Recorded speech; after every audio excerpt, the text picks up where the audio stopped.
The refreshing dried Pollack soup is a well-known Korean family dish. Pollack is rich in vitamins. Calcium and iron can be easily digested and absorbed by the human body, which, together with its low calorie, makes it a popular choice for losing weight and beautifying skin.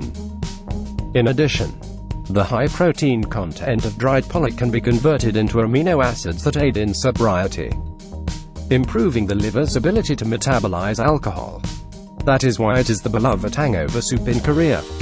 Interestingly, Pollack has different names in Korean, and only fresh Pollack is called Myeongtae. Unprocessed Pollack is called Sangtae.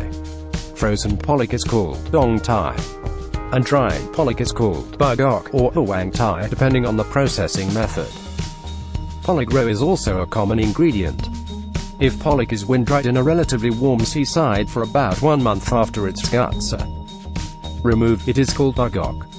If Pollack is caught during the spawning season between April and December, soaked in cold water and then exposed to the winds of winter for a long time, experiencing about 20 times of repeated freezing, thawing and refreezing process, it is called Hwangtae. In comparison, Bugok is fleshy and firm, while Hwangtae is soft and fluffy.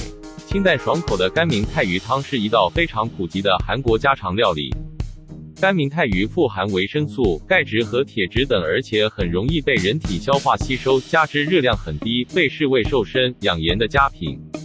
另外，干明太鱼蛋白质含量极高，可以转化为有助于醒酒的氨基酸，提高肝脏的酒精代谢能力，因此干明太鱼汤也是韩国人气超高的解酒汤。有趣的是，明太鱼在韩语里有不同的名称，只有新鲜的明太鱼才能称为明太。未经加工的明太鱼叫生态，冷冻后的明太鱼叫冻态，而晒成鱼干的明太鱼根据加工方法的不同又分为北鱼和黄态。明太鱼子明卵也是常用的食材。将明太鱼的内脏清理干净后，在相对温暖的海边风干，大约经过1个月的时间后形成的鱼干叫做北鱼。4月至12月间抓住的正处于产卵期的明太鱼被浸泡在冷水里，然后暴露在寒冬的风中，使其长时间处于冷冻状态，中间大约经过20多次反复冷冻解冻，在冷冻的过程后形成的鱼干叫做黄态。相比而言，北鱼肉感紧致，而黄态肉质松软。